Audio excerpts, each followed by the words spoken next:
अस्सलामुअलैकुम दोस्तों, आप सबको इस नए सेशन में खुश आमदीद कहता हूँ।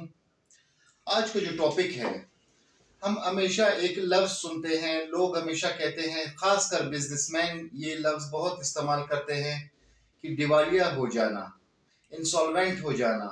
ये बेसिकली होता क्या है, कौन दिवालिया हो सकता है और दिवालिया डिक्लेयर करना किसका काम है और कहाँ से आप दिवालिया इंसॉल्वेंसी या इंसॉल्वेंट खुद को डिक्लेयर करवा सकते हैं, उसका प्रोसीजर क्या है और तरीक़ेकार कौन कौन से मराहिल से आपको गुजरना पड़ता है। तो आज इस टॉपिक को हम डिस्कस करेंगे। बहुत ही मखसूस टॉपिक है, लोगों की नज़रों में ये चीज़ नहीं है, लोग बाज़ औक़ात लोग इसको जानते भी नहीं हैं। तो आज सोचा इस टॉपिक पे हम डिस्कस करें। देखिए, दिवालिया हो जाना, बिजनेसमैन सिर्फ दिवालिया नहीं हो सकता, सरकारी मुलाजिम भी दिवालिया हो सकता है या इंसॉल्वेंट हो सकता है। कैसे?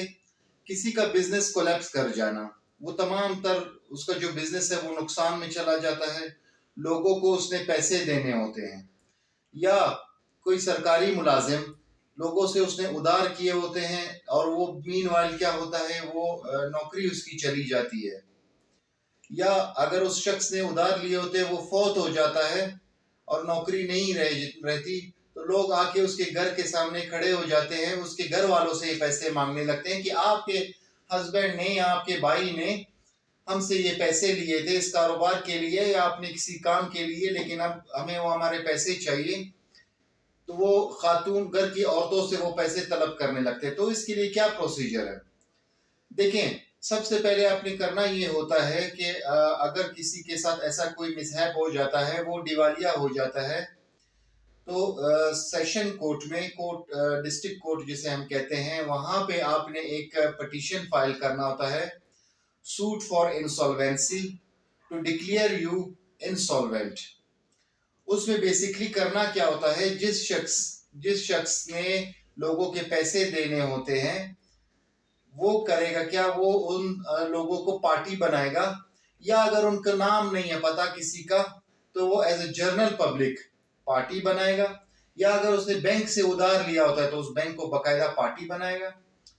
अदालत नोटिस जारी करेगी। नोटिस किसके नाम पे जारी करेगी? जनरल पब्लिक, या अगर स्पेसिफिकली किसी को पार्टी बनाया गया हो उसके नाम पे। और इसमें मोस्ट इंपॉर्टेंट ये होता है कि अदालत एक इश्तिहार बना के देगी कि आप उसको मोस्ट रीडेबल जो इखबार होता है इसमें शाया करें। उसमें बेसिकली ये होता है कि ये शख्स दिवालिया हो चुका है, इंसॉल्वेंट हो चुका है, मुफलिस हो चुका है, इसके पास देने के लिए किसी को कुछ भी नहीं है। अगर किसी को इस हवाले से एतराज है तो वो अदालत में आके अपना एतराज जमा कराएं। ये अखबार 15 दिन पहले जब इश्तिहार जारी हो जाता है तो 15 दिन के अंदर अंदर उस शख्स के पास टाइम होता है, अगर किसी को इस पे एतराज होता है। अगर कोई एतराज नहीं होता तो जिस शख्स ने अदालत में ये दावा फाइल किया होता है वो अपनी तरफ से 2 प्राइवेट गवाह पेश करेगा और वो तमाम तर डॉक्यूमेंट्स जिससे ये प्रूफ हो रहा हो कि वो इंसॉल्वेंट हो चुका है, वो तमाम डॉक्यूमेंट्स उसके साथ लगाएगा। तो अदालत तमाम चीजों को एग्जामिन करने के बाद, उनका स्टेटमेंट रिकॉर्ड करने के बाद उसको एक इंसॉल्वेंट डिक्लेरेशन फैसला सुनाएगी, जिसमें उस शख्स को इंसॉल्वेंट डिक्लेयर कर दिया जाएगा, दिवालिया डिक्लेयर कर दिया जाएगा। फिर वो जो लोग हैं जिनका वो कर्जदार है या जिनसे उन्होंने कर्जा लिया था, या तो वो क्या होंगे, वो पाबंद हो जाएंगे कि इससे वो पैसे नहीं ले सकते, या वो उस दावे में ये भी कह सकता है कि मैं इंसॉल्वेंट तो हो गया हूं लेकिन मैं एक साथ मेरे पास इतना सारा पैसा नहीं है कि मैं दूं। तो अदालत इस चीज को डिसाइड करे कि जिस शख्स के मैंने पैसे देने हैं वो हर माह आके एक स्पेसिफिक अमाउंट हो, वो मैं देने के लिए तैयार हूं। इस तरह से भी वो कर सकते हैं और अदालत से ये रिक्वेस्ट कर सकते हैं, अदालत बाकायदा इस चीज को डिक्लेयर करेगी। तो ये एक छोटा सा प्रोसीजर था इंसॉल्वेंसी का, कि इंसॉल्वेंसी का दावा कैसे होता है और इंसॉल्वेंट किसे कहते हैं या दिवालिया हो जाना किसे कहते हैं।